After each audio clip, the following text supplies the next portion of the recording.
Sean todos bienvenidos a este encuentro con la palabra de Dios, con el Evangelio. Para hoy tenemos el texto del capítulo 22 de San Mateo, versículos 1 al 14. Pidamos al Señor la gracia de su Espíritu Santo. Padre Santo, tu Espíritu inspiró a hombres a poner por escrito tu palabra. Ese Espíritu también tú nos lo regalas y nos has dado esa gracia.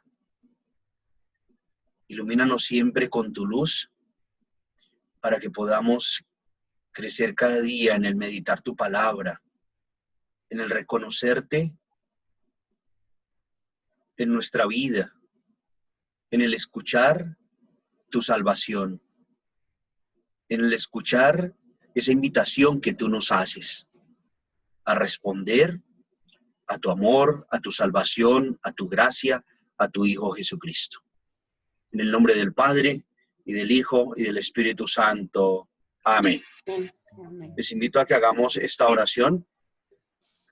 Señor Dios nuestro, tú que continuamente nos estás atrayendo con lazos de amor y de misericordia, que nos invitas a estar contigo para recibir de ti gracia y bendición, que buscas diferentes caminos para salvarnos y darnos tu amor. Te pedimos que al reflexionar tu palabra, aprendamos tu estilo de vida y la podamos asumir en nuestra existencia para vivir como tú quieres y esperas de nosotros.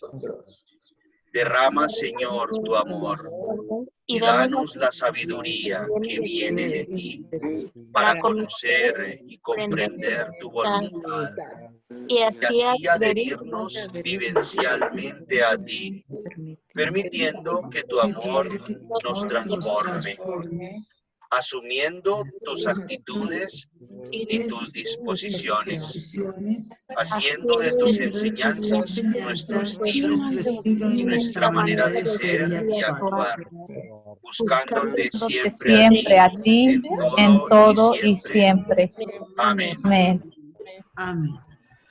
El tiempo, volvió Jesús a hablar en parábolas a los sumos sacerdotes y a los ancianos del pueblo, diciendo: el reino de los cielos es semejante a un rey que preparó un banquete de bodas para su hijo. Mandó a sus criados que llamaran a los invitados, pero estos no quisieron ir. Envió de nuevo a otros criados que les dijeran: tengo preparado el banquete. He hecho matar mis terneras y los otros animales gordos. Todo está listo. Vengan a la boda. Pero los invitados no hicieron caso. Uno se fue a su campo, otro a su negocio, y los demás se les echaron encima a los criados, los insultaron y los mataron. Entonces el rey se llenó de cólera y mandó sus tropas, que dieron muerte a aquellos asesinos y prendieron fuego a la ciudad. Luego les dijo a sus criados: la boda está preparada, pero los que habían sido invitados no fueron dignos. Salgan pues a los cruces de los caminos y conviden al banquete de bodas a todos los que encuentren. Los criados salieron a los caminos y reunieron a todos los que encontraron, malos y buenos, y la sala del banquete se llenó de convidados. Cuando el rey entró a saludar a los convidados, vio entre ellos a un hombre que no iba vestido con traje de fiesta, y le preguntó: amigo, ¿cómo has entrado aquí sin traje de fiesta? Aquel hombre se quedó callado. Entonces el rey dijo a los criados: átenlo de pies y manos y arrójenlo fuera a las tinieblas. Allí será el llanto y la desesperación, porque muchos son los llamados y pocos los escogidos. ¿Qué realidad de mi vida veo yo en esta parábola? Esta parábola que me revela de mi vida como creyente. Esta parábola que me revela sobre mi seguimiento de Jesús. Padre, una pregunta. Cuéntanos. Está hablando de la boda, ¿verdad? Por ejemplo, los primeros invitados, cuando son invitados, con anticipación, pues uno se prepara, se arregla, se pone sus mejores ropas. Y en la segunda parte, pues la gente, los sirvientes van y agarran a cualquier gente en la calle. O sea, ellos no están preparados para ir a la boda. No están preparados. Entonces, cuando el rey llega y le pregunta a uno por qué no está preparado, yo me imagino, pues, físicamente, ¿por qué es que lo queman? ¿Por qué lo sacan? A nosotros, ¿qué nos habla? ¿Qué nos dice ahí? Ajá. Ok. Es algo que no, me estoy confundida. Está bien, muchas gracias. Ahorita en los elementos vamos a compartir un poquito de eso en lo que indica el texto, ¿no? Y pues normalmente yo insisto que no podemos reducir el texto a una cuestión eminentemente física, ¿no? No podemos hacer una reducción de esas, ¿ok? Ok. Entonces, pues está bien la pregunta. Ahorita vamos a responderla. Bueno, Blanca, muchas gracias. Aquí voy a leer el chat. Yo espero ser llamada por el Señor y también ser digna de ser escogida. El tema del ser dignos, yo pienso que a veces nos genera como conflictos de conciencia y a veces en el apostolado, ¿no? He escuchado a veces que personas dicen, padre, es que yo no soy digna para servir en esto, no soy digno para servir en esto. Pero es que lo hemos escuchado también en la liturgia y es que es Dios quien nos justifica, porque ninguno somos dignos. ¿Sí? Entonces, pues bueno, lógicamente, pues leemos las palabras del texto y pues así mismo los entendemos o lo aplicamos a la vida. Pero pues si analizando un poquito la revelación, pues es Dios quien nos justifica, es Dios quien nos santifica y así lo decimos a veces en la liturgia. Tú nos haces dignos de servirte en tu presencia, porque es la acción de Dios en nuestra vida. Que el Rey es Dios, los invitados somos nosotros y nuestro vestuario son las buenas obras que hagamos en la tierra para poder disfrutar del banquete en el cielo. Muy bien, muchísimas gracias. Aquí pues hay varios elementos, muy bien. El Rey es Dios, los invitados somos nosotros, nuestro vestuario son las buenas obras. Hay varias interpretaciones con respecto al tema del vestuario, del vestido. Una interpretación es que cómo es que has entrado acá sin traje de fiesta, o sea, sin buenas obras. Es una de las interpretaciones que encontramos sobre el texto. Entonces, aparece aquí, quise resaltar como estos elementos. El reino de los cielos es semejante a un rey.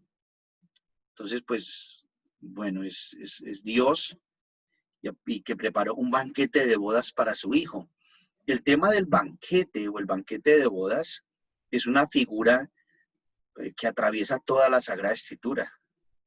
Si nosotros miramos, en muchos pasajes de la Biblia aparece o una comida o un banquete y pues es algo muy humano, ¿no? Nosotros pues nos reunimos en torno a una mesa, hacemos una cena, queremos celebrar algo, entonces eso es algo muy humano. Entonces aparece aquí, entonces el rey que prepara ese banquete de bodas para su hijo. Y podríamos pensar que esa figura del banquete de bodas tiene su culmen en el texto, en el libro del Apocalipsis, donde aparece allá el banquete de bodas del Cordero, ¿no? Entonces, pues es una figura que aparece en toda la Sagrada Escritura. Bien, ahora quiero resaltar aquí, mandó a sus criados. mandó a sus criados. Entonces, ¿quiénes son esos criados? Pues los criados son los profetas, los criados son los apóstoles. El Señor envió a sus criados, podríamos decir, los discípulos, que llamaron a los invitados. Entonces, hay unos invitados, pero estos no quisieron ir. Entonces, aquí nos presenta un poco,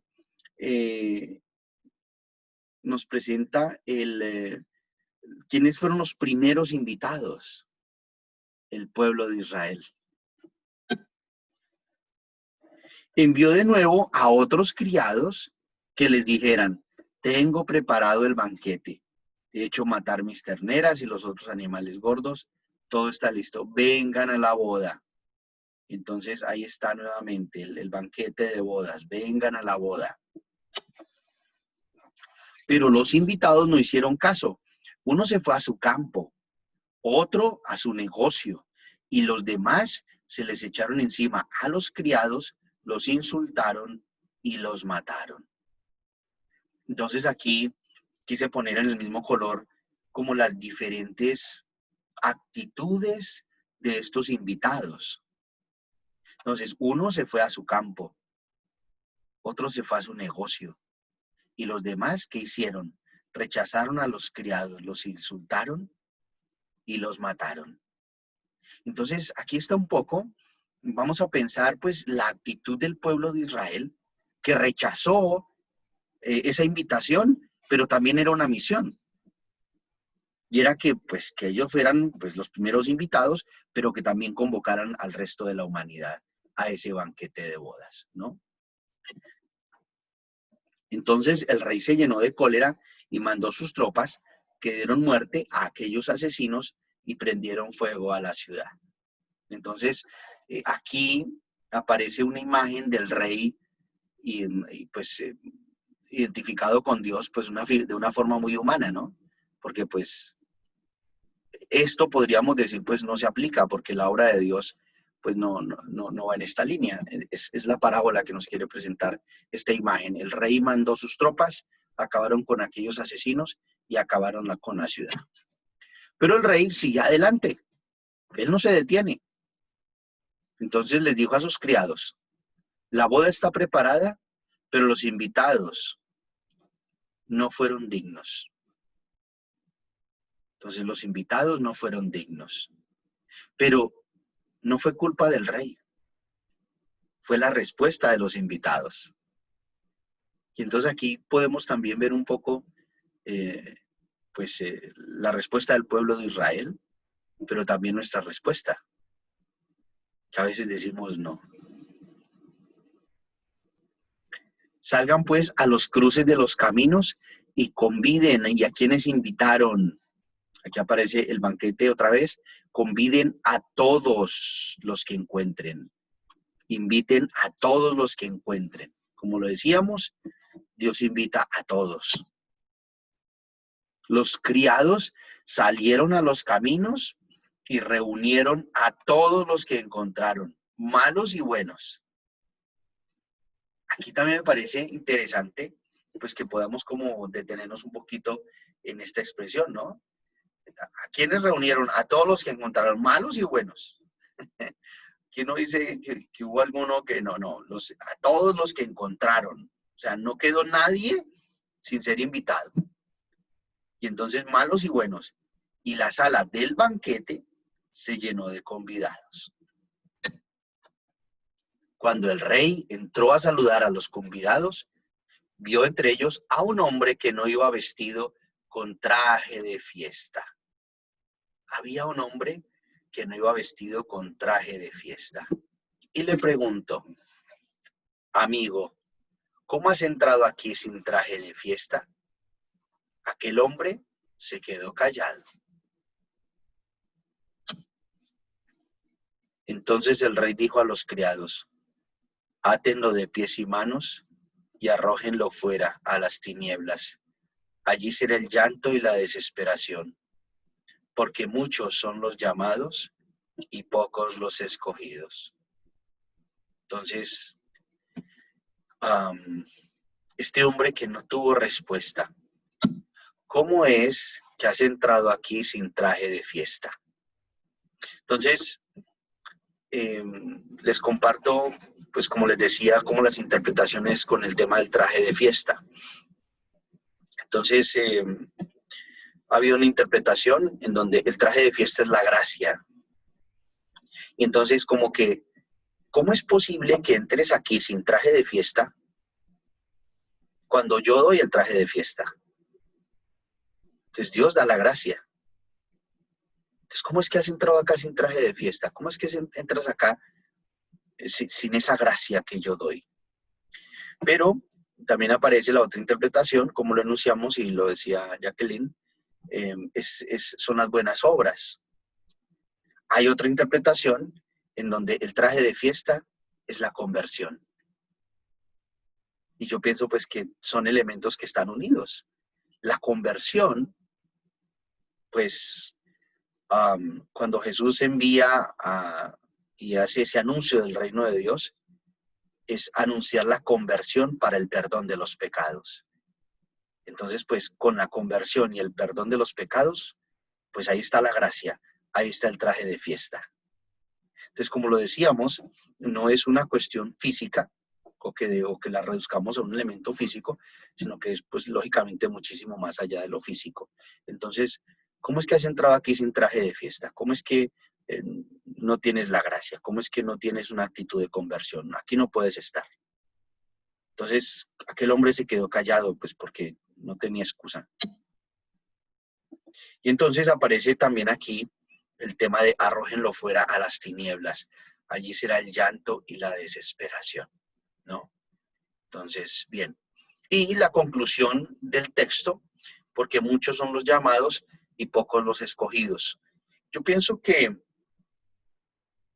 infortunadamente, este texto por muchísimos años se vio reducido al tema vocacional. Yo me acuerdo en el seminario, yo escuchaba esa expresión y entonces, no, es que son muchos los llamados y pocos los escogidos, y entonces nos decían a veces que sí, son muchos los llamados, pero son pocos los que se ordenan y cosas por el estilo. Pero esto no hace referencia, pienso yo, no podemos reducir esa llamada al tema vocacional. Entonces, yo pienso que es la llamada a la vida cristiana. Yo pienso que es la llamada que el Señor hace a esa comunión de vida con Él. Muchos son los llamados, es decir, pues la humanidad entera, y pocos los escogidos. Pocos los escogidos, ¿por qué? Porque eso dependerá de la respuesta personal que vayamos dando cada uno de nosotros a esa llamada que el Señor nos hace. Entonces, como les decía, el Señor no margina a nadie. El Señor nos invita a todos y nos ama a todos, y ya depende del hombre en su respuesta a esa gracia que Él nos ofrece, a la salvación, al amor, al evangelio. Ya depende de cada persona en esa respuesta personal. Y como lo decíamos en la oración, es una respuesta existencial. Es ese asumir el estilo de vida de Jesús, es asumir los valores del evangelio, es asumir ese camino de salvación precisamente para vivirlo en nuestra cotidianidad y estar en ese permanente camino de conversión. Entonces es un permanente camino de conversión, un permanente volver a Dios, es un permanente esforzarnos por vivir el amor, un permanente esfuerzo por las buenas obras, etcétera, etcétera. Yo pienso esto, el anuncio del evangelio es para todos los pueblos. Y yo pienso, es que ahí caemos en la tentación de empezar como a medir. Entonces, ¿quién viene a misa y este no comulga? Y me parece a mí que es una actitud que debemos nosotros como erradicar. Porque de una u otra manera, cuando yo estoy como que reparando en alguien que no comulga, como que de una u otra manera estoy juzgando. Yo pienso eso. Como que, y yo pienso que eso no está bien. Si así la persona comulgue o no comulgue, yo pienso que es un elemento de intimidad con Dios, Y es un tema de la conciencia. Entonces yo pienso que ahí no podemos nosotros como entrar en esos elementos, ¿no? Entonces, pues, yo, por ejemplo, pienso en el señor Mahatma Gandhi. El señor, parte de sus libros de cabecera era el Evangelio. Y nos reclamaba, él nos decía, yo quisiera ver a los cristianos viviendo las bienaventuranzas. Y él no era católico, pero era un hombre que en su conciencia buscaba, pues, obrar en los caminos de la justicia, la paz, la verdad, etcétera. Y pues, entonces, no podemos pensar de una manera como tajante de que no, el que no comulga entonces va a ir al infierno. Yo pienso que no podemos caer en esos, parece casi que una postura fanática. Entonces, como también lo decía el Vaticano II, en muchas culturas hay semillas del Evangelio. Entonces hay muchas culturas que viven de una manera en donde uno analiza y uno dice, ellos son católicos. Ah, pero no van a misa. Pero en su cultura, en su manera de vivir, en su manera de orar, encontramos que hay semillas del Evangelio. Uno dice, pues ellos llevan vida cristiana. Entonces, como les digo, a veces hay la tentación de medir o clasificar de esa manera el que viene a misa, el que no, etcétera, etcétera. Entonces, yo pienso que en la medida en que vamos nosotros creciendo en el conocimiento de la palabra de Dios, entonces voy a celebrar la liturgia. Es que nosotros hemos hecho procesos inversos. Entonces, tiene que ir a misa, pero no conoce el Evangelio, entonces como que, ¿qué va a celebrar?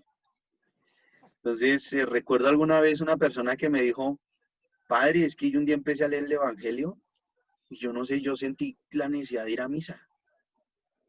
Pero pues la persona llevaba, no sé, un año leyendo el Evangelio. Y me dijo, padre, yo no sé por qué yo sentí el deseo de ir a misa. Y yo dije, pues es normal, porque pues después de leer la palabra, pues el Señor le fortaleció en la fe y quiere celebrar la fe. ¿Y dónde celebramos la fe? En la liturgia. Entonces, pues, y lo que yo insisto, hemos hecho procesos inversos. Entonces, no, tiene que hacer la primera comunión, tiene que hacer la primera comunión y tiene que hacer la primera comunión, pero no tiene Biblia. Entonces, pues, le hicieron la fiesta de la primera comunión, pero el niño no tiene Biblia y pues no conoce el Evangelio. Entonces, pues, no quiere ir a misa porque no tiene que celebrar. No hay el contenido. Entonces, pues, igual también en temas de confirmación, igual, ¿no? ¿Qué gracia le pediría al Señor a partir de este texto que nos ha revelado? ¿Qué gracia le pediría yo? El texto me invita a mí, cada texto bíblico como que me llama a un compromiso. Entonces, de acuerdo a ese compromiso que yo siento que el Señor al que me está invitando, ¿qué gracia le pediría yo? ¿Qué gracia le pediría yo al Señor para vivir ese compromiso al que yo me siento invitado a partir de este texto? La invitación es a compartir aquí en el encuentro, en este momento, es compartir qué gracia le pido, no a qué me siento llamado. La gracia de saber encontrar la vestimenta para disfrutar de su banquete, sí.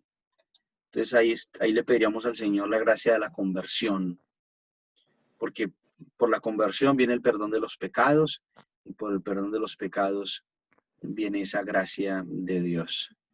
Y le pedimos también entendimiento de su palabra. Padre, ¿puedo hablar? Sí, cuéntanos. Buenas noches. ¿Resignación es una gracia también? En el canal yo subí un video sobre el tema de la resignación, porque la resignación no está en la Biblia. La resignación, no quiero alargarme, pero quiero responder la pregunta. La resignación no es un pensamiento cristiano. La resignación no está en la Biblia. Yo sé que muchas veces hemos escuchado esa frase, resígnese, ¿no? Pero es que la resignación no está en la Biblia. La resignación no está en la Biblia. Jesucristo nunca está resignado. Entonces, por ejemplo, y yo siempre pienso en esto, si el pueblo de Israel se hubiera resignado, estarían esclavos en Egipto. ¿Sí? Entonces la resignación no es un pensamiento cristiano. Jesucristo nunca está resignado. Jesús, ¿qué hace? Se entrega. Esa es la vida del Señor, entregarse. Y Jesús está muriendo desangrado en la cruz. Padre, perdónalos porque no saben lo que hacen. Jesús no está resignado. Y está ya a punto de morir. Padre, en tus manos encomiendo mi espíritu. Jesús se entrega. Y entonces, porque se entregó, Dios lo resucitó. Entonces, a mí o sea, son elementos tan bonitos de nuestra fe cristiana. Y entonces también eso trae una consecuencia para nuestra vida de fe. Y es que en la vida del creyente no existen los fracasos. Porque Cristo resucitó. Entonces la gente puede pensar que fracasé. Pero si estamos de la mano de Jesucristo, yo no voy a fracasar. Si la persona está de la mano del Señor, la persona no fracasa. Porque Dios lo va a resucitar también como resucitó a Jesucristo. Amén. Entonces, bueno, hay otros elementos que se pueden profundizar, pero como te digo, quería responder la pregunta. Y, Gracias, Padre.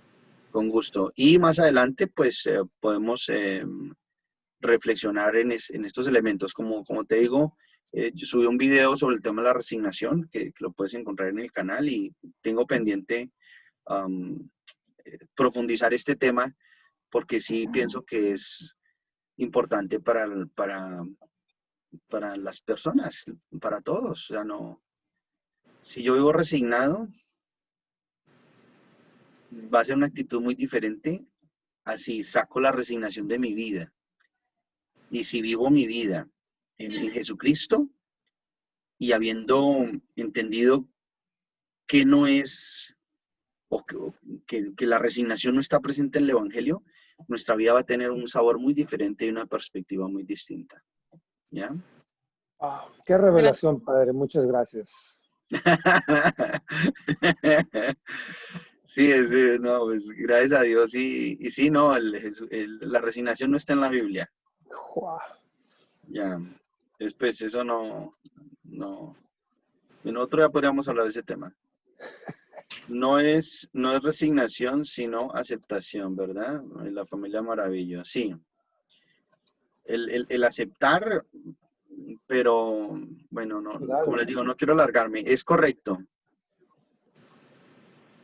No es resignarme, es aceptar. Pero pues, vamos a dejarlo hoy ahí. Le pedimos al Señor transformación interior, le pedimos paciencia, sabiduría, entendimiento de su palabra, la sabiduría de su palabra y el entendimiento. Que nos ayude a entender cada vez más su evangelio y su mensaje de salvación. Quise presentar esta imagen del sepulcro vacío. Padre Celestial, te damos gracias porque tú nos invitas a estar contigo. Pero nos invitas a estar contigo en plenitud.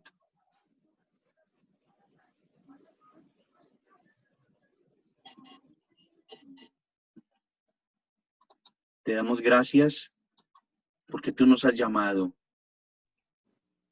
Y nos has llamado al amor, a la fe, a la esperanza. Tú nos llamas a la salvación. Tú nos invitas a ese banquete de bodas. Tú nos invitas a estar en comunión contigo. Y tú eres el amor. Tú eres la verdad. Tú eres paciencia. Tú eres misericordia. Tú en tu Hijo Jesucristo nos mostraste el camino. Y el camino es la entrega. El camino es el servicio. El camino es la solidaridad. El camino es el amor. Y esa invitación tú nos la haces no después de la muerte.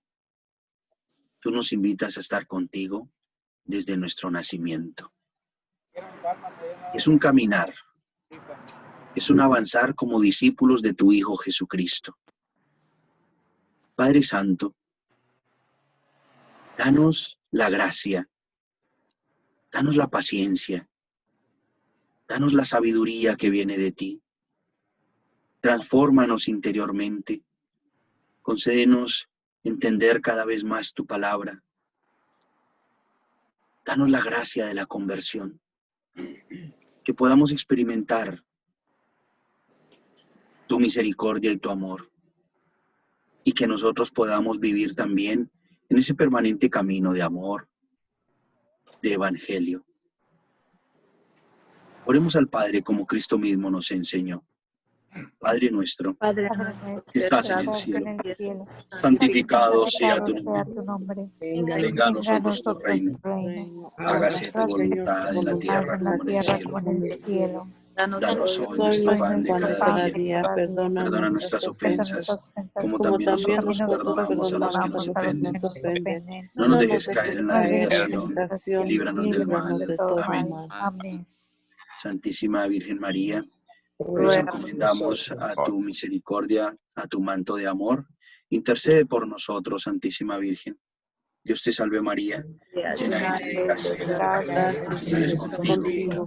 Bendita tú eres entre todas las mujeres, bendito es el fruto de tu vientre Jesús. Santa María, Madre de Dios, ruega por nosotros pecadores, ahora y en la hora de nuestra muerte. Amén. La bendición de Dios Todopoderoso, Padre, Hijo y Espíritu Santo, descienda sobre ustedes y permanezca para siempre. Amén. Amén. Muchísimas gracias. Gracias. Gracias.